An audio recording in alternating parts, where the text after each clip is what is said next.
برادری کی بنیاد پر لڑنا، باہم فخر کرنا برے نتائج کا ذریعہ ہے۔ گناہوں کی بنیاد بھی تکبر ہے۔ اس لیے ہر مومن کو چاہیے کہ اپنے نوکر، خادم، ملازم یا کسی بھی مسکین پر کبھی بھی فخر و غرور کا اظہار نہ کرے، کیونکہ یہی اللہ کی سب سے پہلی نافرمانی وجود میں آئی تھی۔ تکبر کا یہ ذکر ضمناً آ گیا۔ ہم پھر اپنے موضوع کی طرف لوٹتے ہیں۔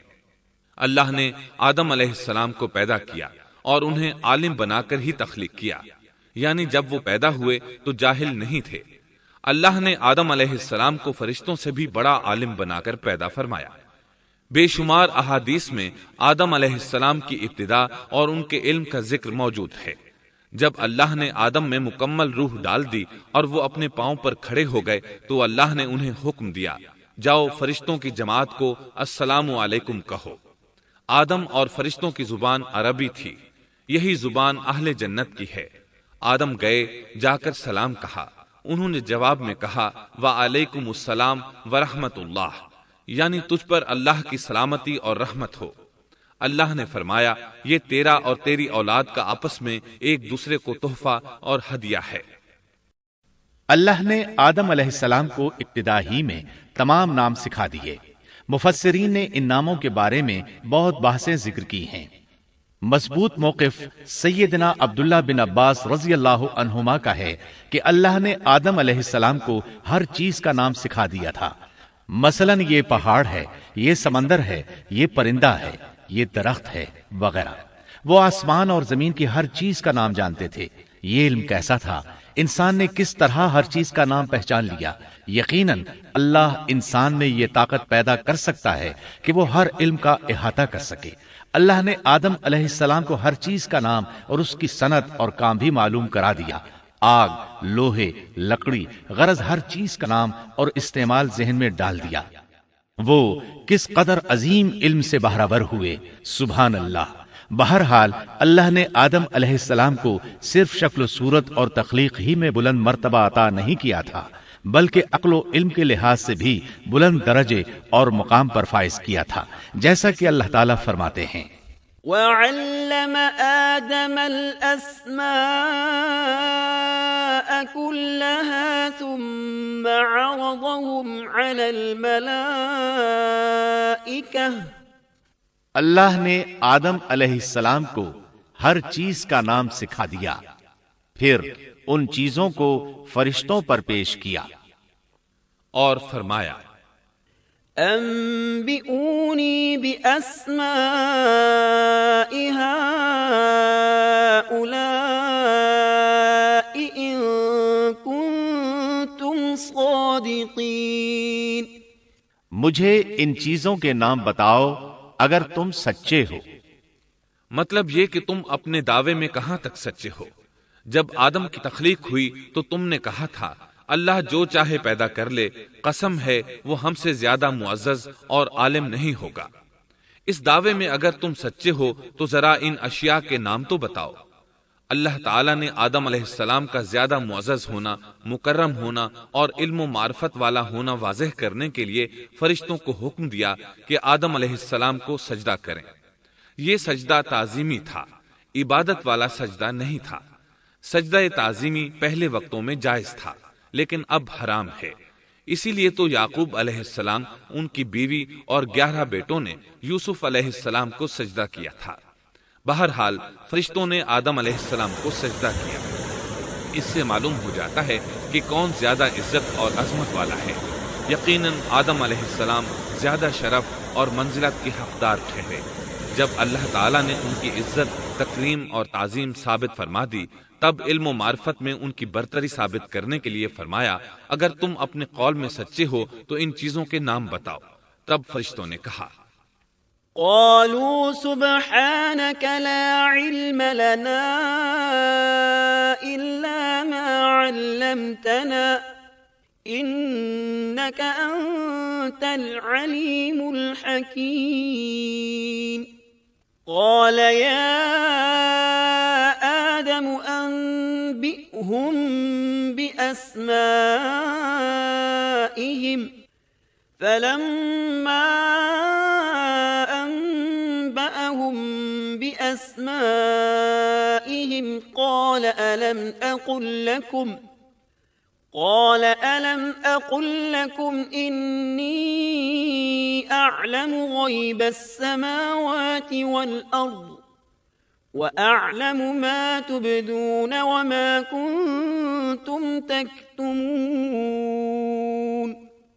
فرشتے کہنے لگے اے اللہ تو پاک ہے، ہمیں تو صرف اتنا ہی علم ہے جتنا تو نے ہمیں سکھا رکھا ہے، مکمل حکمت و علم والا تو ہی ہے۔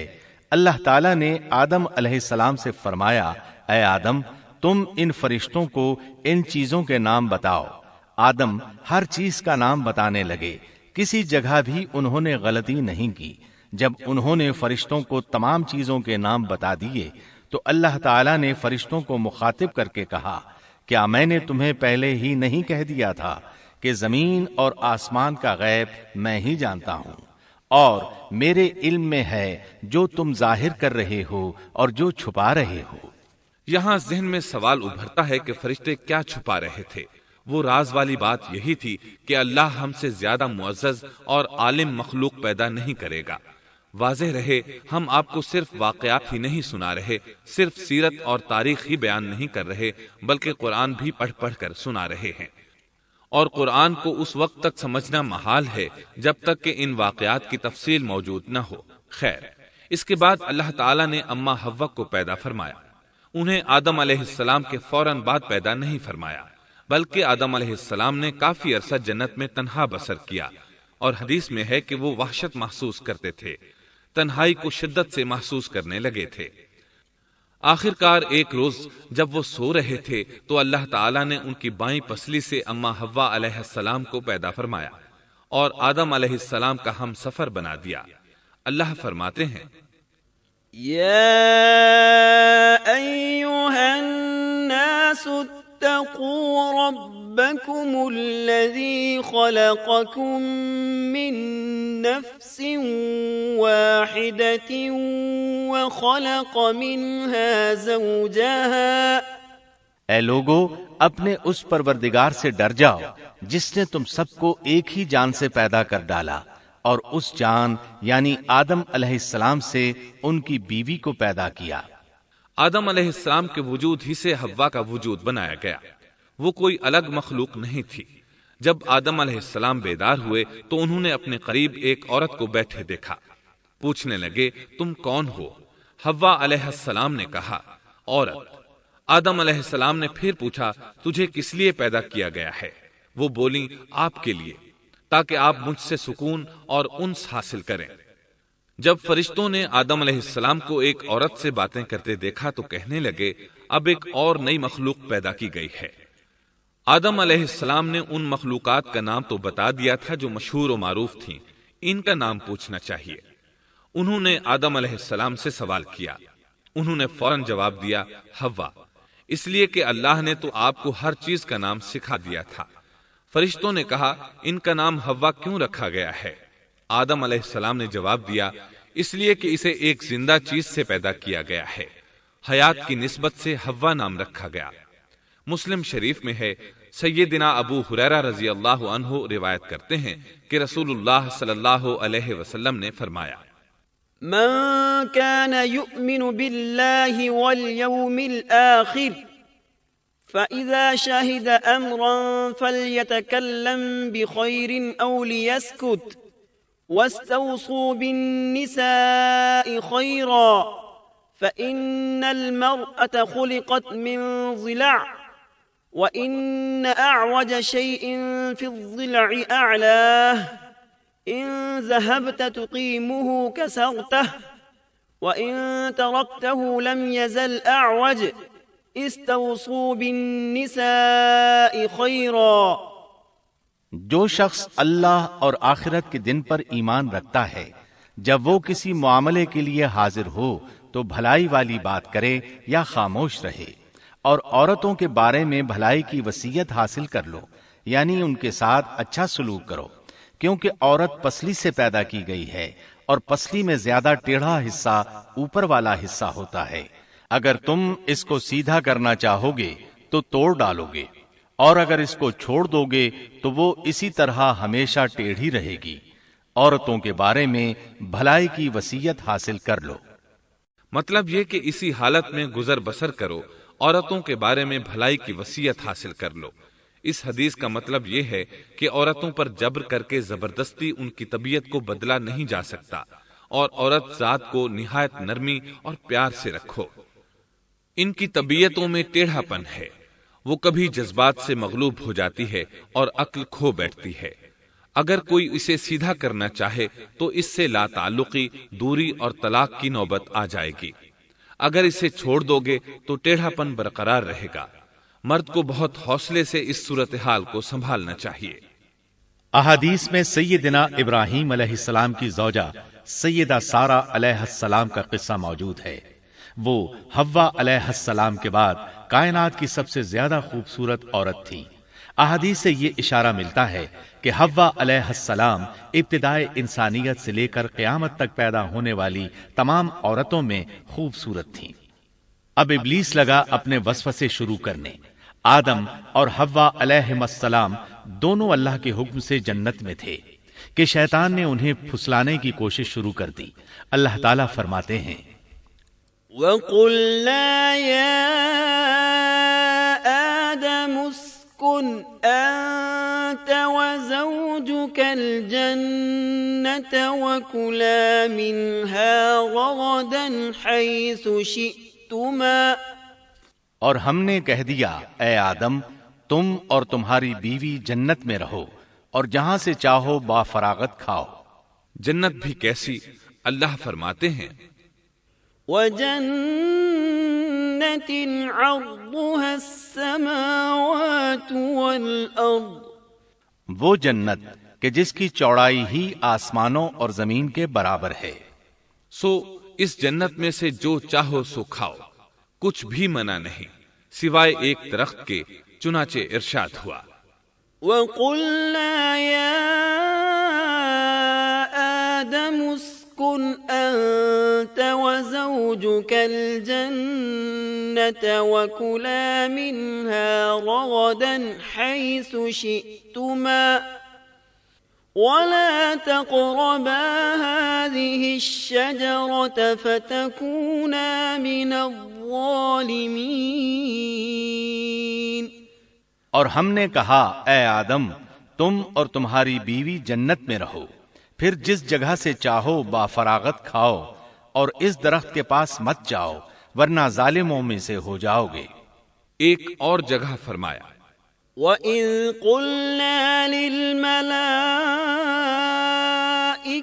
اسْجُدُوا لِآدَمَ فَسَجَدُوا إِلَّا إِبْلِيسَ أَبَى فَقُلْنَا يَا آدَمُ إِنَّ هَذَا عَدُوٌّ لَكَ وَلِزَوْجِكَ فَلَا يُخْرِجَنَّكُمَا مِنَ الْجَنَّةِ فَتَشْقَى إِنَّ لَكَ أَلَّا تَجُوعَ فِيهَا وَلَا تَعْرَى وَأَنَّكَ لَا تَظْمَأُ فِيهَا وَلَا تَضْحَى۔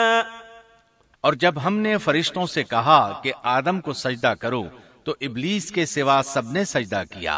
ابلیس نے انکار کیا تو ہم نے کہا، اے آدم، یہ تیرا اور تیری بیوی کا دشمن ہے، خیال رکھنا ایسا نہ ہو کہ وہ تم دونوں کو جنت سے نکلوا دے اور تو مصیبت میں پڑ جائے۔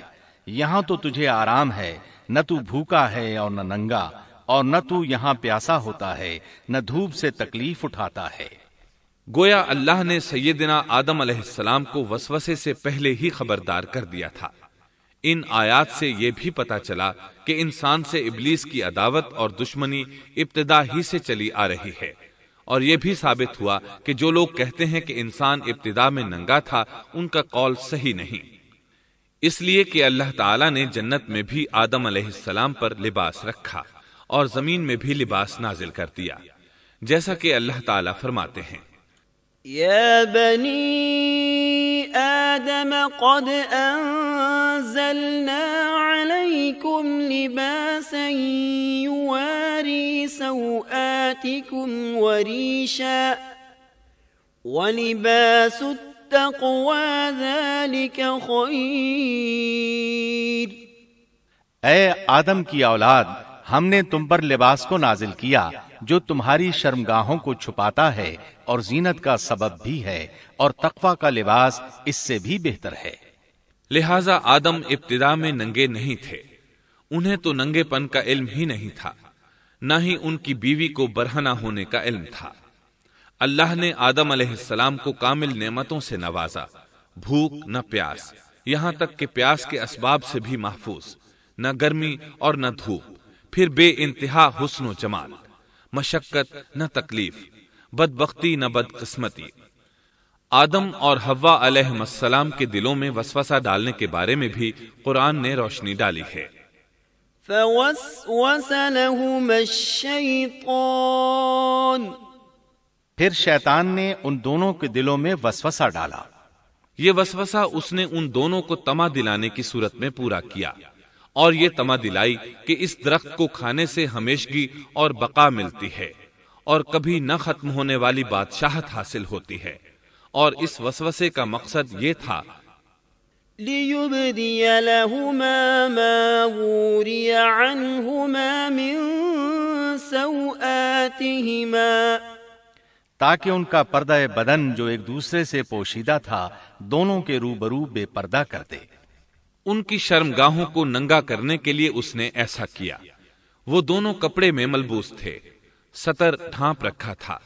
جب انہوں نے اس درخت سے کھایا تو لباس نیچے گر گیا، دونوں برہنہ ہو گئے۔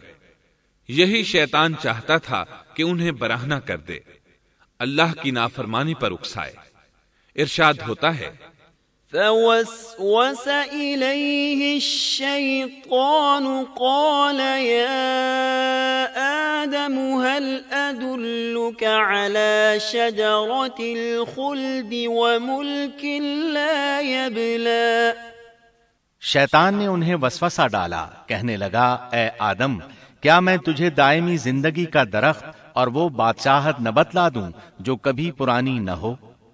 جب تم اس درخت سے کھاؤ گے تو ہمیشہ زندہ رہنے والے بن جاؤ گے اور زبردست بادشاہت حاصل کر لو گے۔ اس نے یہ تمنا بھی دلائی۔ وَقَالَ مَا نَهَا